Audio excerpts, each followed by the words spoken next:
Buenos días a todos. Gracias por acompañarnos en esta nueva sesión. Continuamos con nuestro tema de la adolescencia. Nuestro verso: en mi pensar, luz y claridad. En mi sentir, no hay vanidad. En mi actuar, fuerza y verdad. Así crecerá mi alma con fortaleza y bondad. ¿Quién nos ayuda con la lectura hoy, por favor? La tarea para el estudiante de 12º grado es encontrar cómo está él integrado en el todo. El individuo ahora encuentra su lugar en el grupo de la clase, en la sociedad, en el mundo, en la historia y en el universo. Este es el comienzo del camino visible de la biografía personal del estudiante, que empezó de manera invisible a la edad de 13 a 14 años. Los estudiantes deben elegir su próxima escuela y sus siguientes maestros. Deben dar dirección a sus intereses y prepararse a través de solicitudes y visitas a universidades. Todo esto precipita una crisis de identidad que nosotros podemos apoyar mostrando apertura y consideración genuina hacia sus preguntas y sus actos rebeldes. Los nuevos adultos están surgiendo. Estas personas ahora son muy reconocibles. Han interiorizado con suerte lo que han aprendido y ahora pueden trabajar desde dentro, tomando decisiones y separándose de la manada de manera saludable. Es fácil para los alumnos de este grado retroceder ante este enorme desafío y exhibir una especie de senioritis, disminución de la motivación durante el último año escolar, o conductas rebeldes, no cooperativas, antisociales o incluso autodestructivas. Es importante tener en cuenta que estos son síntomas de que ya pueden visualizar la meta. Aprendizaje sinestésico para adolescentes, Leonor Russell. Gracias, Mónica. Maestro Mario, muy buen día. Muy buenos días. Bueno, quiero iniciar preguntando si hay alguna pregunta especial en torno a estas preguntas relacionadas con la adolescencia que nos hemos formulado ya hace varios días. Si no, entonces continuamos con el tema. Bueno, parece que todo está muy claro. Lo decía un profesor de la universidad: o todo está muy claro o no entendieron nada. Adelante. Ay, bueno, quizás van surgiendo cosas entonces en el interín. Bueno, aquí tenemos entonces, retomando un poco lo que veíamos hace 8 días, esta metamorfosis de la voluntad que ya en varias ocasiones hemos visto y que justamente tiene que ver con esto que debería comenzar a madurar justo hacia ese periodo de la adolescencia entre los 18 y los 21 años de vida. Y vemos que si el joven justamente está en ese proceso de maduración, como lo hemos leído en este extracto de este texto de Leonore, vemos que lo ideal sería que el joven tenga la capacidad de la resolución, de la determinación, de la autodeterminación. Esa acción de resolver, de tomar iniciativas y meterse en el mundo. Pero vemos que allí, en ese último grado, en la 12ª clase, donde el joven está rondando los 19 años, todavía no ha llegado esta maduración, porque eso se espera de que se hace alrededor de los 21 años. Y ahí es cuando se describe que hay momentos en que puede retroceder, puede tener dudas, puede centrarse en aspectos de ciertos riesgos que se pueden dar. Me estoy yendo para allá. Un momentico que esto todavía no es. Se pueden ver riesgos en ese momento de esta maduración de la voluntad. Y por eso, por más que lo vemos grandotes, a veces más altos y más acuerpados que nosotros, todavía no están maduros y necesitan justamente de nuestro acompañamiento. Leonore nos habla de la compasión, de la capacidad de poder darnos cuenta de realmente por lo que transitan y todavía necesitan que quizá les brindemos nuestro apoyo y nuestra propia voluntad como un elemento de ayuda eh, para que esta voluntad alcance a madurar. Veíamos también las preguntas que surgen, que vamos a retomarlas posteriormente, ¿no? Que yo siempre las resumo en tres. ¿Quién soy yo? ¿Qué puedo yo? ¿Qué espera el mundo de mí? Y ese trío de preguntas, ¿quién soy yo? Que es lo que está definiendo realmente cómo yo me puedo autodeterminar de acuerdo a mis grandes designios, a mis grandes ideales o a mi meta en esta existencia. eh, y es descubrir justamente los talentos. También le llamamos que es el momento de la crisis de los talentos, ese periodo entre los 20, de los 19 a 21 años, eh, lo conocemos como la crisis de los talentos. Ellos saben lo que no quieren, pero no saben lo que quieren. Y la única manera de poder descubrir esto es yendo al mundo, confrontándose con el mundo. ¿Quién soy yo? ¿Qué puedo yo? ¿Qué espera el mundo de mí? Y en esa puja entre mi voluntad y el mundo, voy descubriendo quién soy yo, o sea, cómo me puedo configurar yo como ser humano. Y por eso es importante que los jóvenes puedan, en lo posible, tener una treceava clase o treceavo grado, ¿sí? Y pues nosotros promocionamos mucho este tema del voluntariado, que esto puede ayudar mucho a que el joven, antes de comenzar su vida en lo que llama acá la nueva escuela, que sería ya la universidad o el instituto técnico o tecnológico, donde ellos ya van a aprender un oficio pero todavía no saben. Están en la cuestión donde ellos necesitan explorar de qué son capaces y la única manera de poderlo hacer es justamente confrontándose con el mundo, haciendo un trabajo concreto en el mundo. Ahí uno se da cuenta de qué es capaz, de qué puede llegar a ser. Entonces, es un proceso de crecimiento y desarrollo para estar listos para esto que sería nuestra vida como adultos, como seres humanos adultos. Entonces, resumiendo, hemos visto que en este tercer septenio lo podemos dividir en tres periodos a su vez. Este gran periodo de 7 años lo podemos resumir en tres grandes periodos.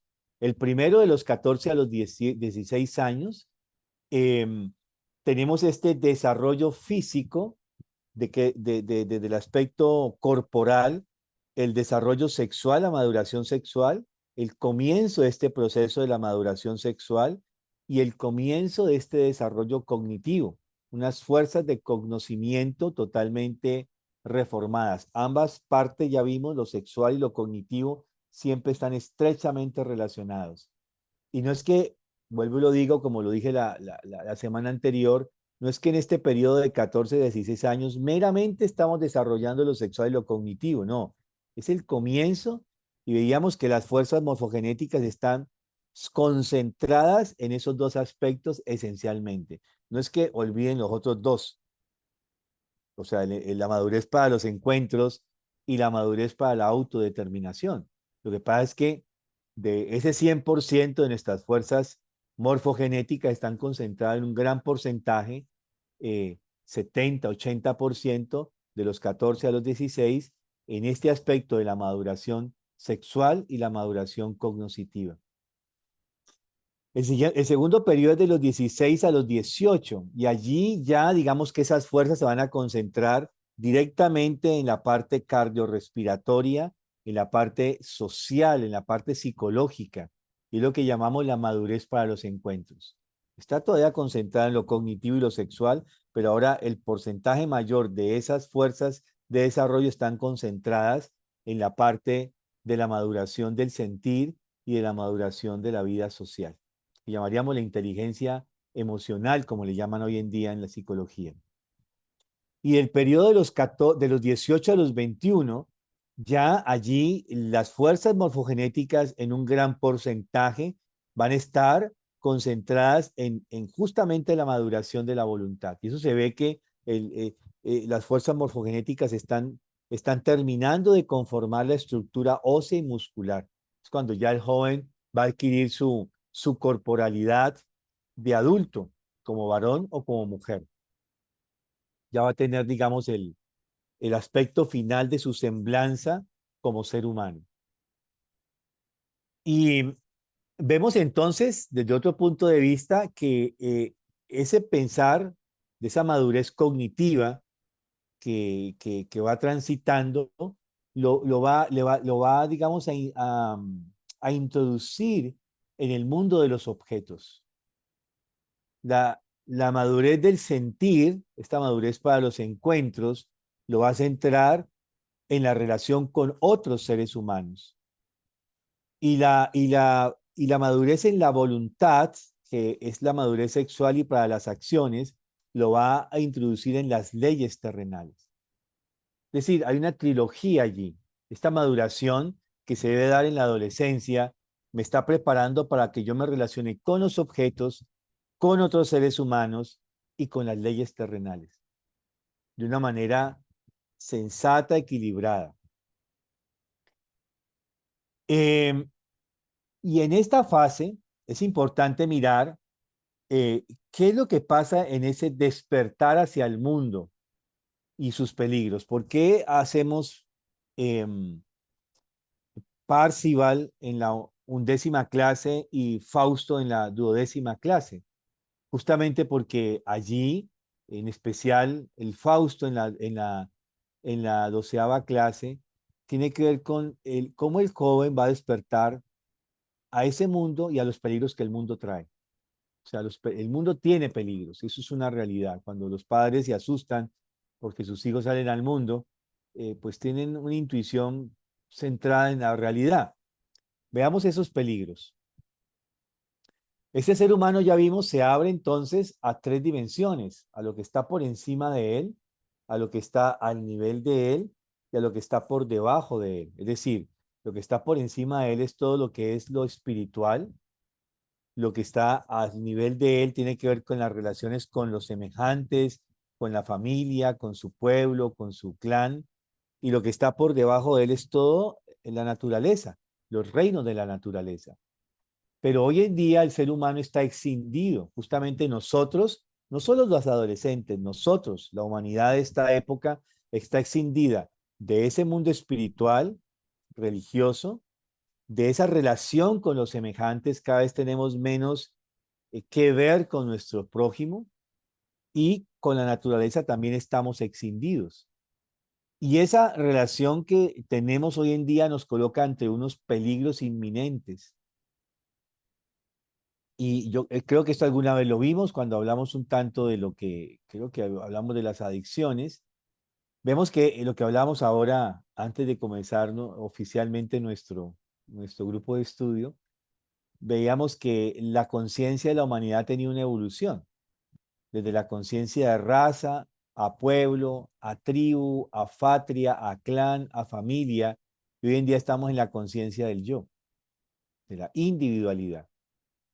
Ya vimos que este yo inicialmente se centra en los deseos, en mis necesidades, en lo que yo quiero, en mi propia mundo desiderativo. Eso es necesario.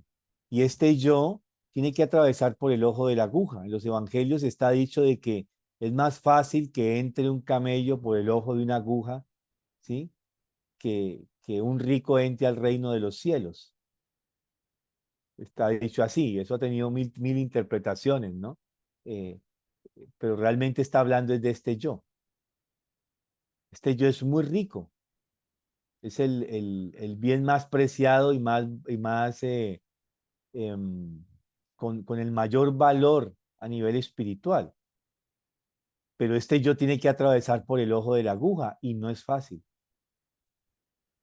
Justamente esta parábola surge con el joven rico, que le ha dicho: maestro, ya ha cumplido todos los mandamientos, ¿sí? He ayudado al prójimo, he amado a mis padres, he respetado las leyes, todo lo que decía el Antiguo Testamento.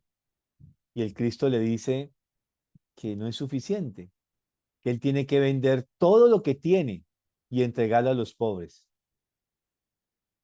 Es decir, tiene que renunciar a su egoísmo para entregar las fuerzas de su yo a toda la comunidad. Y dice que el joven rico se va triste porque era muy rico. Entonces, cuando Cristo menciona la parábola, es más fácil que un camello entre por el ojo de una aguja que un rico entre al reino de los cielos. Y se tiene que ver con esto, atravesar este ojo de la aguja. Y aquí es donde está el peligro, porque atravesando este ojo de la aguja, este yo, que utiliza las tres facultades del alma para relacionarse con los objetos, con los otros y con las leyes terrenales, pues tiene peligros. Hoy en día ese mundo nos coloca frente a unos grandes riesgos. A nivel del pensar, vemos todo lo que son las adicciones a las drogas, a las audiovisuales, a las telecomunicaciones.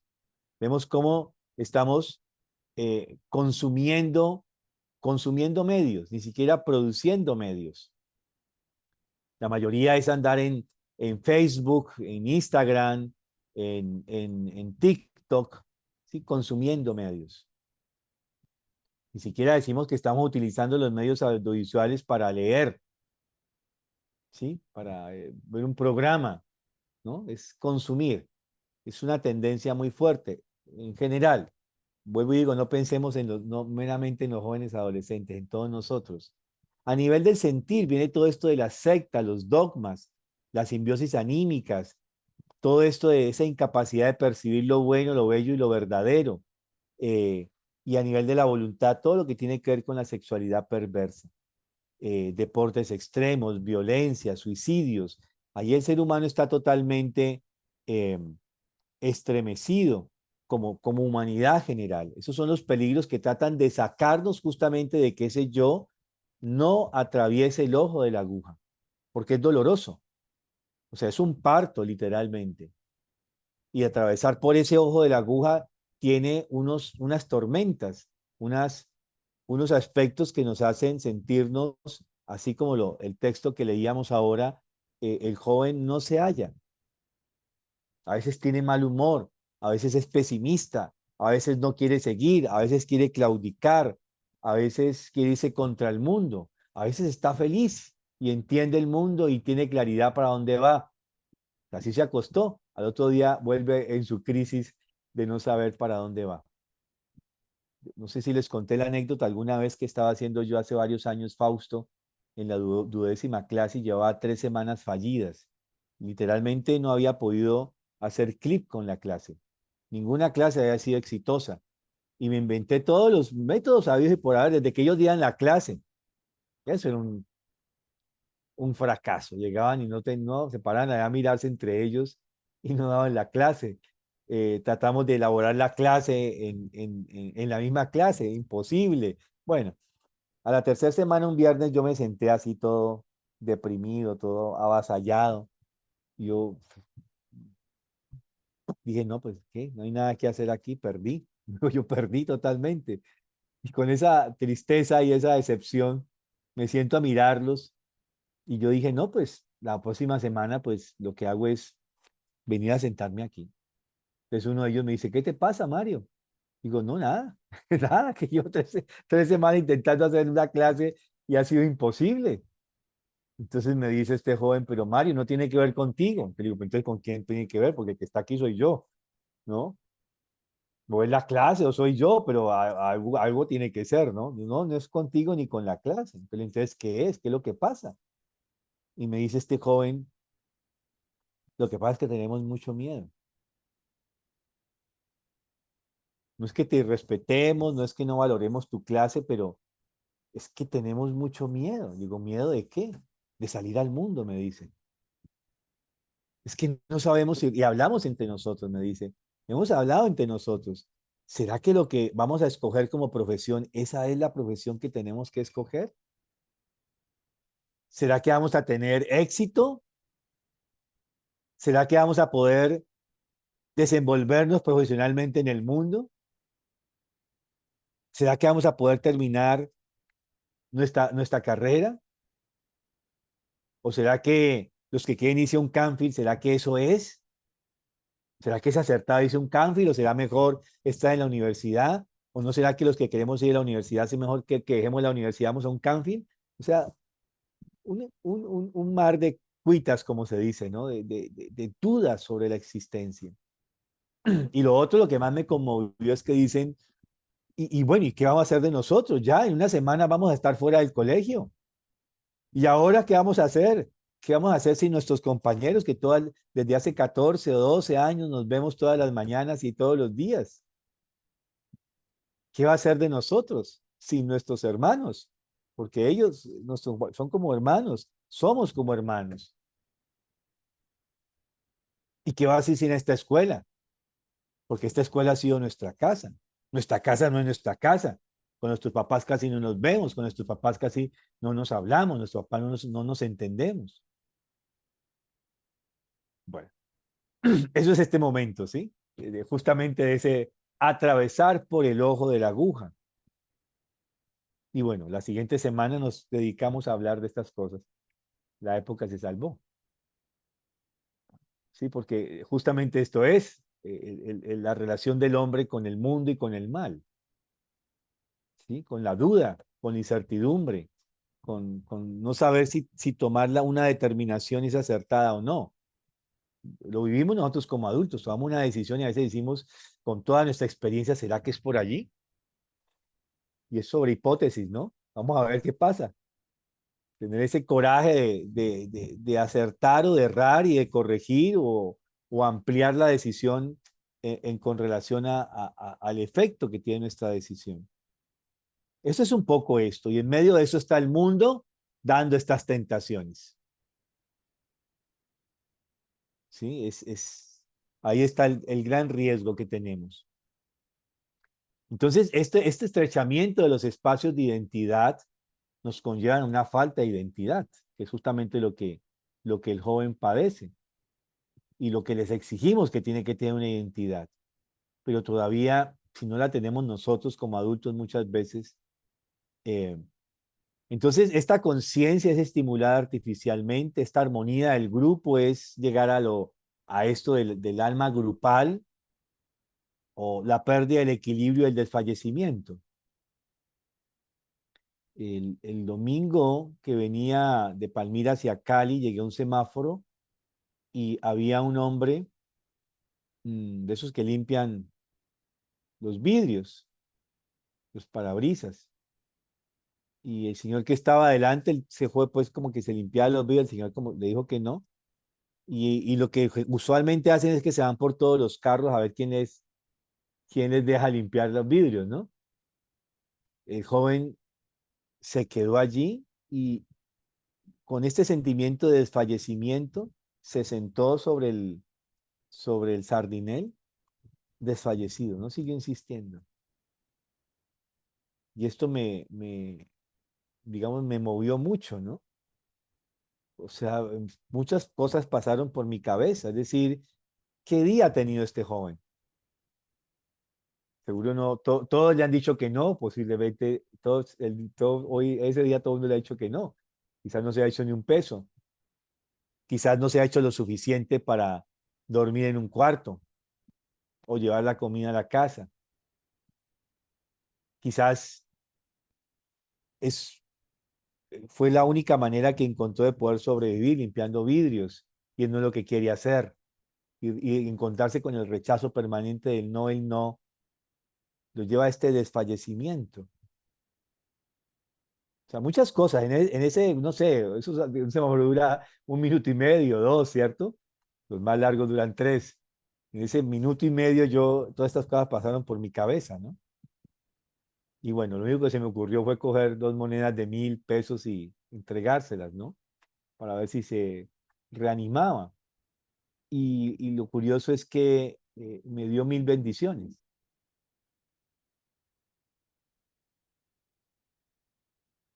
Por nada. Porque pues que son 2.000 pesos. ¿Sí? Ni para una gaseosa alcanza, creo. ¿Sí? Porque está más cara, creo que le tomo 3.000. Entonces, Pero este desfallecimiento lo vemos así, y lo vemos, lo digo en este joven que fue el más reciente que he visto con este desfallecimiento. Es decir, ¿cuántos muchas veces estamos al borde de nuestras fuerzas? O sea, es una realidad que vivimos. No pensemos que esto solamente es para los jóvenes. Es un fenómeno que estamos viviendo en la cultura actual.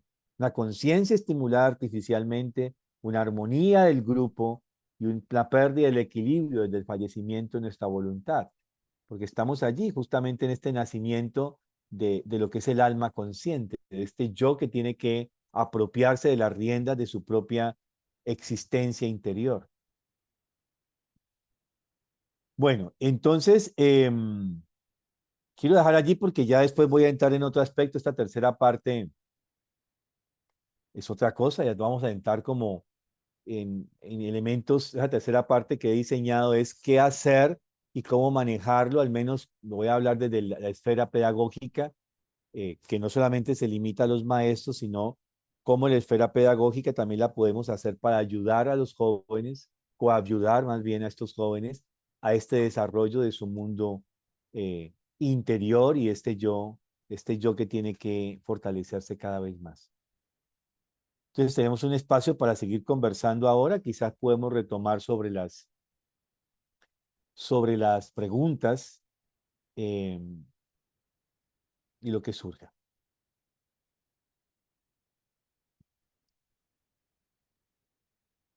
En esta diapositiva anterior, Mario, colocabas que en el sentir, en esta parte intermedia, buscamos todavía estar con los demás, ¿no? O sea, como que nuestra felicidad está en el grupo, que va muy de la mano de lo que hablábamos de que esas son épocas evolutivas anteriores, donde estábamos en grupo. Pero anteriormente había de alguna manera, era como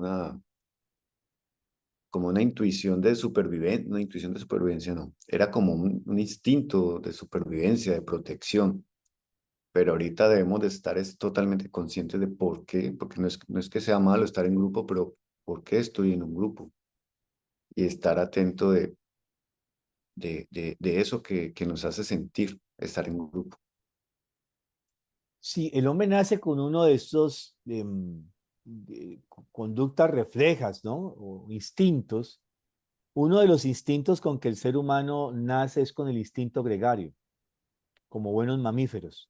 Eso así lo dicen los biólogos, ¿no? Dice que los mamíferos viven de manera gregaria, en grupos.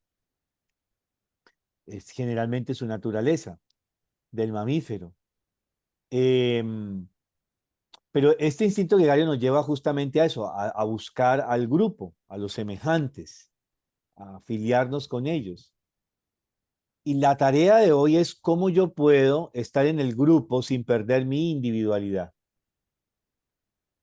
Porque digamos, el peligro está en que yo esté en el grupo y me pierda a mí mismo como individualidad. O sea, que yo me deba totalmente al grupo. Y este instinto gregario hace que uno tenga una serie de movimientos a veces bastante llamativos, donde yo me identifico con el grupo y puedo perder totalmente la objetividad de la intención del grupo. Por ejemplo, los jóvenes son muy dados a vivir del grupo. O sea, creo que alguien comentó hace 8 días que el joven no reconoce el riesgo. Creo que en el chat hubo esa manifestación. Alguien escribió que el joven no reconoce el riesgo. Claro, no lo reconoce porque no tiene cómo. Es decir, el joven apenas está en el proceso de la maduración del lóbulo frontal y prefrontal. ¿Sí? Y él, lo que le da a uno la capacidad de poder vislumbrar, visualizar el riesgo es esa capacidad del lóbulo, de la capacidad pensante, del raciocinio. El joven no tiene todavía estructurada esta capacidad de este juicio. Y por eso él busca la afiliación con el grupo. Es muy susceptible a esto, el joven.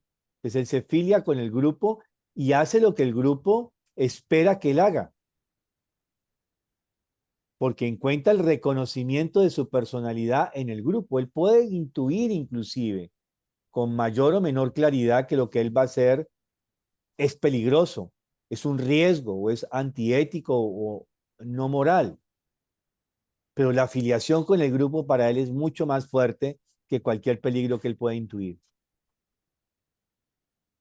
Y eso lo vemos en esta fase de la adolescencia. ¿Sí? Bueno, lo vemos también en muchos adultos, ¿no? Que siguen en esa fase de adolescencia tardía. Entonces, allí es donde se da ese fenómeno. Entonces, el meollo del asunto está en que tenemos que reconocer este desarrollo antropológico que recién está logrando el joven. Y por eso estos jóvenes de este grado me lo decían, ¿no? ¿Qué vamos a hacer ahora sin el grupo? ¿Qué vamos a hacer sin la escuela? Porque ahora es que estoy solo y por mi cuenta. Sí, es como esa fortaleza de aprender a estar solos. Yo pienso que es uno de los grandes aprendizajes que tenemos que hacer hoy en día en esta quinta época cultural. Aprender a estar solos, literalmente solos. Pero eso le tenemos mucho, eso es de los miedos más grandes, ¿no? Estar solo. Pero es interesante como ese gesto y ese movimiento, Mario. O sea, yo tengo que estar solo, ¿verdad? Pero a su vez los jóvenes buscan límites. O sea, por eso se arriesgan, por eso salen contra el mundo. O sea, buscan límites. Es un movimiento hacia afuera, pero también es un movimiento a estar, a encontrarme a mí mismo. Claro, y el tema es que tantos límites les dimos a los niños, de niños, que ahora se los buscan de adolescentes o de adultos. O sea, el límite es muy importante. Entonces, la muestra de eso de andar buscando con qué me estrello, con qué me coloca el límite en el mundo, es una carencia de los límites que no se tuvo en la infancia. A mí me tocó trabajar varios años con jóvenes transgresores de la norma, casi que muchos delincuentes, ¿no? Y literalmente me tocaba pararme frente a ellos y pecharlos. Entonces, ¿qué pues? ¿Qué va a hacer? Esperando a ver el mamonazo, ¿no? A ver qué foto sería y tal, que te tome entonces, para que afine, ¿sí? Pero ellos necesitaban esto y el patrón, el común denominador era que sus padres nunca le habían colocado límites. Siempre accedieron a los caprichos, a los deseos de este hijo, que generalmente eran hijos únicos, ¿sí? Entonces, desde afuera, por eso transgredían la norma, se iban como buscando justamente el límite. En la pedagogía, Baldo, decimos que cuando un niño grita y desespera y va contra el mundo es porque está buscando que alguien le coloque el límite. La pregunta es, ¿qué tantos límites yo he aprendido a colocarme internamente? Porque no es decirle, espera, compórtate bien, no lo hagas más. No es meramente eso. Esa palabra tiene que estar saturada de, de una autoeducación de haberme impuesto muchísimas veces un límite dentro de mí mismo. Es la misma palabra, no lo hagas más. Como Gandhi, ¿no? Que le dijo al niño, no comas más azúcar, después de 15 días, y la mamá toda indignada. ¿Recuerdan la anécdota, no? Pero maestro, ¿cómo es posible que me ponga a esperar 15 días para decir lo mismo que yo le digo? Y Gandhi le responde a la madre, pero es que yo soy adicto al azúcar, tenía que tener abstinencia de 15 días para tener la suficiente fortaleza interior de decirle que no comiera más azúcar. Eso le llaman autoridad moral, ¿no? Entonces, todo esto también tiene que ver con que no solamente es colocarle límites a los chicos, es que tanto nosotros como cultura adulta nos colocamos límites a nosotros mismos.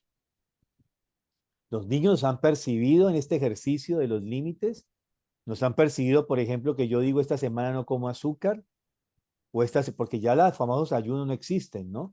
La cultura de hace un par de generaciones atrás, de décadas atrás, tenía los famosos ayunos y al menos durante la cuaresma uno no comía carne los viernes, por ejemplo. Ya los niños no ven esto, al menos en la cultura occidental. Quizás en el oriente sí lo ven con el Ramadán. Mientras haya luz, no comemos. Ayuno mientras haya luz. Son 12 horas o más de ayuno, dependiendo si el Ramadán cae en verano o en invierno, ¿no? Pero los niños, al menos en Oriente, ven a los padres este ejercicio de que se impone por cultura un límite. Los niños ven que tenemos un límite. O sea, no es meramente imponer un límite, ¿sí? Quiero con esto de decir que cómo corregimos tendencia del joven de darse contra el mundo, buscando justamente el límite de la misma existencia. Entonces, no meramente tener normas en la primera infancia, o sea, de pequeñitos o de medianos, primera infancia o en el jardín o en la escuela, sino si los niños han visto que nosotros nos podemos colocar límites a nosotros mismos. Por ejemplo, los niños ven que ahorramos durante un año para comprar algo después con eso que ahorramos. Pues es cada vez más difícil porque accedemos a todo con la tarjeta de crédito, el anticipo, y no ahorrar para. La vida más compleja, sí se van dando cuenta para uno como este proceso de la educación, porque a veces uno piensa que es desde afuera, condicionantemente decir, esto es así, el límite, no golpees, no hagas esto, compórtate bien. Pero ¿qué tenemos nosotros como cultura adulta que le estemos transmitiendo a esos niños para poder que ellos nos vean a nosotros como ejemplo? Porque la educación no entra por los oídos, sino por los ojos. Pues esta tendencia hace contra el mundo, esa tendencia de buscar los deportes extremos, por ejemplo, que es una tendencia de nuestra época cultural. Es también ir al límite de, ¿no? La propia existencia, llevar la existencia hasta el límite. Creo que les conté alguna vez viendo eso en Frankfurt, que se colgaban de una grúa de más de 150 metros para que un jumping lo dejara literalmente a milímetros del suelo. Yo era viendo eso y pagaban 50 euros en el 2004, pagaban 50 euros para semejante tortura. Yo era no sé, asombrado de que, y una fila larguísima, más de 150 personas esperando cada uno con su billete de 50 euros para pagar, para que lo subieran a la torre esta y lo dejaran allá al límite de que se le reventara la cabeza contra el suelo. Sí, no, yo no sabía si estar más asombrado porque pagaban por eso o por la misma experiencia, ¿no?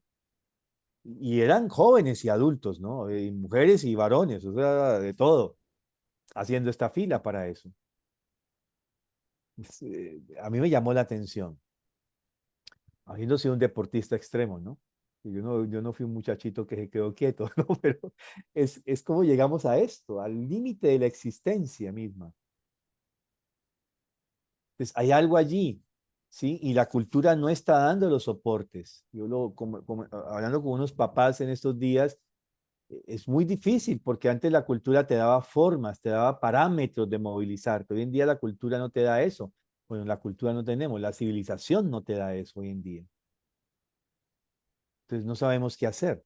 Vemos qué hacemos frente a esta situación.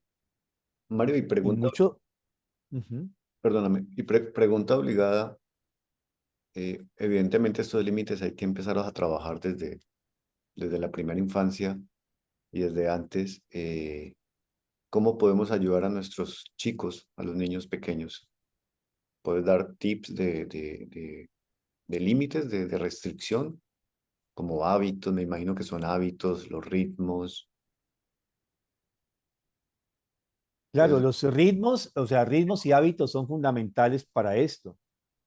O sea, una hora de levantarse, una hora de acostarse. A veces uno rompe el límite. Digamos, uno siempre se acuesta a las 8 o 9 de la noche. Más tarde creo que un niño sería un, un crimen, porque lo estamos atentando contra su naturaleza, su salud. Pero digamos que el viernes que no va a la escuela, pues puede acostarse pues digamos que el límite es a las 9. Bueno, rompemos el límite a las 10, pero hay un límite. Inclusive, en el romper el límite hay un límite. Entonces, esos ritmos son muy importantes mantenerlos. Tampoco ser rígido todos los días, inclusive sábados, viernes, sábados, que son los días, digamos, libres, también se acuesta a la misma hora. Uno puede jugar un poco con esto. Hay que ser muy creativo, ¿no? pero inclusive en el romper el mismo límite hay que tener un límite. ¿No? Entonces, hoy es viernes, acuestan a la hora que quieren. ¿Sí? Los hábitos que tenemos, que son ya muy particulares de cada familia. Esas son formas ya de introducir esto, ¿cierto? Y lo otro es algo más rudo, y es que los niños tienen que aprender a vivir con la frustración. Yo he visto, por ejemplo, en el colegio, en nuestro colegio, niños que se les perdió la canica, la bola no sé qué, que era la super bola que no había más en el mundo. Se le fue por el sifón. Y he visto literalmente que al otro día los niños traen una bolsa llena de canicas. Es una locura. Yo lo digo, ¿no? Es una locura. ¿Cómo así? Se le perdió una canica, la más valiosa del universo para ellos. Ellos le tienen nombres, ¿no? La no sé qué, la tigre, no sé qué, los no sé qué. Sí, eso tienen, las bautizan, además son orgullosos de que es la única, hay dos o tres nomás ahí en el colegio con esa bolita. Y justo jugando paje le fue por el hueco. Y al otro día traen una bolsa, o sea, sí, es una mallita llena de canicas. Y yo les he preguntado, porque juegan detrás de mi oficina, ¿no? Entonces por eso me doy cuenta. Yo les pregunto, ah, no, me dieron esta, y van todos contentos. Digo, pero ¿qué es esto? Ya los niños no conocen la frustración. El mundo tiene frustraciones. ¿Y qué pasa cuando yo crezco sin permitir pasar por ese ojo de la aguja de la frustración? El cuerpo de deseo siempre está satisfecho. Y es una tendencia de nuestra época cultural, ¿no? De nosotros como adultos. Al niño le faltó algo, se lo estamos proporcionando. Parece que estuviéramos llenando el propio vacío en esta presencia como adultos con estas cosas. O llenar y llenar de cosas a los niños, ¿no? Yo he entrado, cuando me tocaba hacer visitas domiciliarias, entraba a cuartos llenos de juguetes. Era impresionante, pero llenos de juguetes atiborrados, o sea, ¿cómo se llamaría? Las Estantes. estantes llenos de juguetes. Es una locura, o sea, esto tiene que ver indirectamente con esta pregunta que haces, Oscar, o sea, ¿cómo les enseñamos a los niños el límite? ¿Cómo les enseñamos a que sí, hay cosas que se pueden comprar, pero cómo les enseñamos a que construyan sus propios juguetes? Porque también le estamos dando cosas acabadas constantemente, ¿no? Y no les enseñamos a construir sus propios juguetes. Bueno, mi generación toda esa posibilidad de construir sus propios juguetes, ¿no? Construir el yoyo, el trompo, ¿sí? Y al menos si no hacíamos el trompo, nos íbamos hasta la carpintería vecina, del vecino que en cada barrio había una carpintería, y le decíamos, ay, don Prieto, ¿me ayuda usted aquí con a hacer un trompo? Entonces uno veía cómo el señor hacía el trompo ahí en la banistería. Y era un espectáculo, ¿no? Eso, los niños no tienen la posibilidad de eso, de hacer, ¿no? O de ver hacer al adulto. Porque bueno, meterse en un torno de estos y poner a hacer unos pa' niños, ¿cierto? Pero nosotros tampoco nos dejaba don Prieto hacer eso, pero veíamos cómo lo hacía. De los adultos, los chicos más grandes, aprendimos a hacer cometas para elevarlas en agosto. Y hacíamos los carritos, y bueno, hacíamos muchas cosas, ¿no? O sea, nosotros nos damos al hacer. Y eso es muy importante para los niños. Les enseña el valor de las cosas, porque hoy en día no hay un valor en las cosas. Eh, sí, lo tengo. Tengo el celular de 5, 7, 10 millones de pesos, que no lo tienen inclusive los papás. Es otra cosa que me ha conmocionado, ¿no? Una vez me decía una mamá de ella que le perdió el iPhone. Ay, pero maestro, mire que se le perdió el iPhone a mi hija. Le dije, pero usted sabe que no puede traer un iPhone acá. Ahora, ¿está segura que se le perdió aquí? Bueno, no sabemos, ¿no? Sí, lo único que sabe es que cuando lo fue a buscar acá no estaba. Bueno, tenemos una gran duda si se perdió realmente aquí. Bueno, y dígame una cosa, ¿por qué usted le compró un iPhone a su hija? Un iPhone 14 inclusive, el año pasado. No, pues que la niña quería un iPhone y bueno, le dimos el gusto. Dígame usted, ¿qué celular tiene? Y fue sacando una panelita literalmente. Yo le dije, ¿cómo es posible que usted no se hace gusto usted como adulta, pero sí se lo da a su hija? ¿Cuánto le costó? ¿No? Se me habló de 5 millones y pico de pesos del celular, ¿no? Y ella con una panela de, no sé, de 500.000 pesos. O sea, eso pasa hoy en día. Entonces son cosas que tienen que ver con esto de las costumbres, ¿no? Cómo han cambiado. Y no es que los niños tengan cosas, no van a tener cosas valiosas, por supuesto que sí, pero cómo les también enseñamos estos límites de las cosas y que estas cosas valiosas hay que trabajarlas, hay que trabajar y trabajarlas para uno poderlas conseguir. Ese es el gran tema hoy en día. Y ahí comienza mucho esto de los límites, ¿no? Es una cultura que no tiene límites. No nos damos el tiempo para conseguir algo. Y eso es así con todo, ¿no? El sistema mercantil está, ya lo nuevo es viejo hace un año, ¿no? Ya en los celulares lo vemos, ¿no? Buenos aparatos en los juegos, en los televisores. Ya el que compré hace un año ya es obsoleto porque tiene una cosita a veces, es una sola cosa que tiene de más. Entonces, todo esto creo que son aspectos que dentro de las costumbres, digamos, de la civilización actual, que es la costumbre del consumismo, hay que reducirlo. Y esto puede parecer que no tiene nada que ver con los límites o, o los hábitos desenfrenados de nuestros jóvenes, pero tiene mucho que ver con eso. Entonces hay que tener mucha conciencia en cómo nosotros introducimos estos aspectos. Otro elemento para acabar con esto del consumismo también es el buscar que los niños donen cosas. Bueno, vamos a comprar ropa nueva. ¿Qué vamos a hacer con esta ropa? Vamos a regalarla. Eso es un ejercicio que me ocurre, ¿no? Vamos todo lo que no utilizamos y ahora hagamos el ejercicio de ir con los niños y donar esa ropa,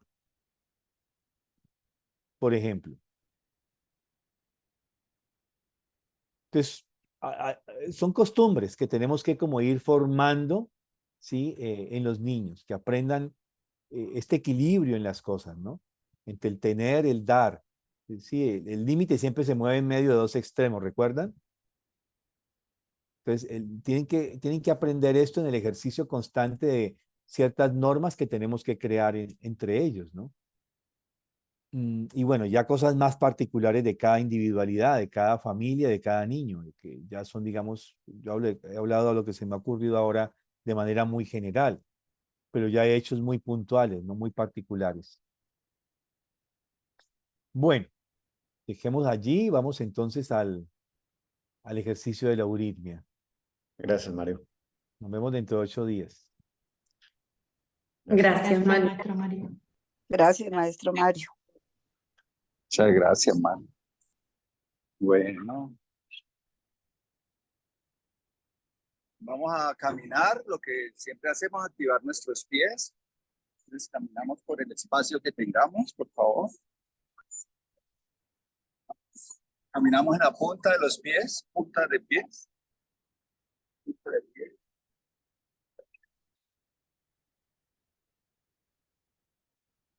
Caminamos en los talones, talones, talones. Los talones. Hacemos la parte hacia adentro.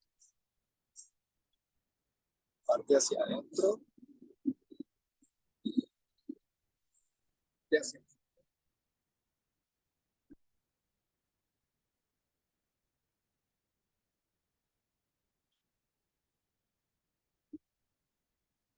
Nos ubicamos en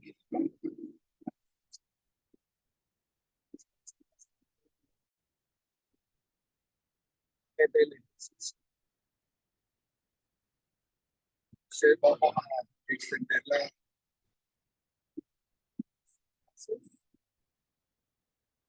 Pienso la palabra.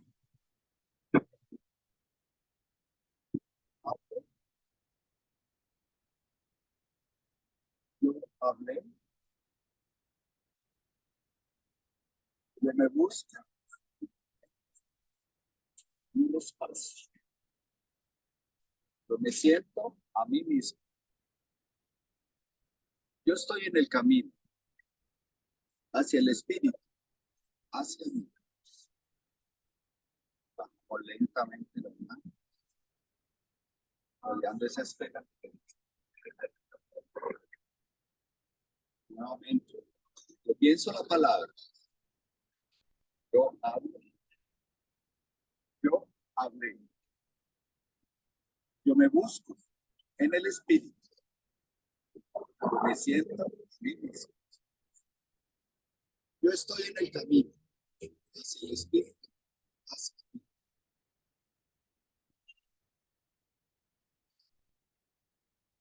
Una vez más. Pienso la palabra.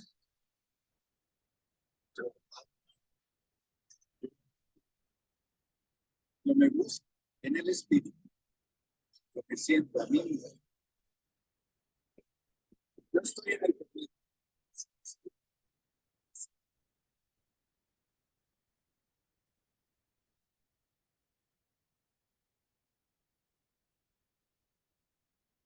Más y ahora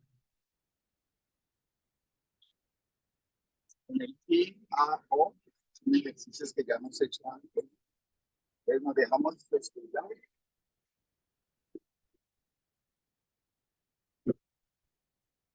Empezamos a abrir, expandiendo. Está en nuestra frente. Esa es nuestra.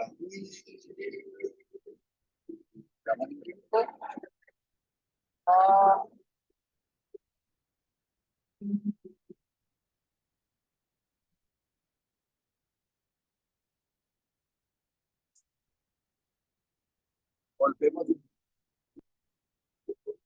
nuevamente.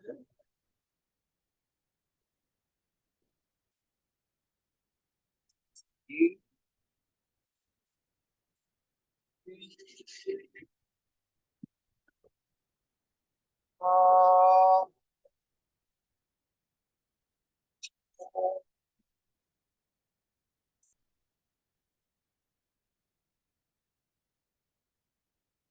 hacemos nuestro último ejercicio.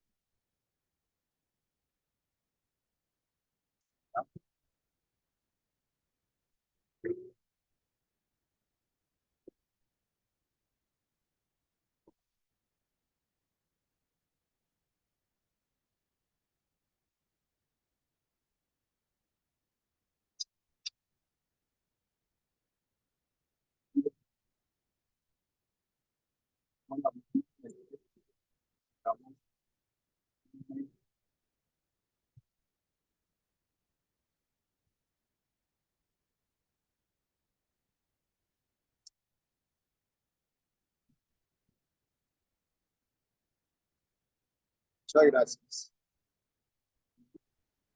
Mario, muchas gracias. Listo. Muchas gracias, Oscar, Mario. a Gracias, todos. Mario. Vamos a cerrar.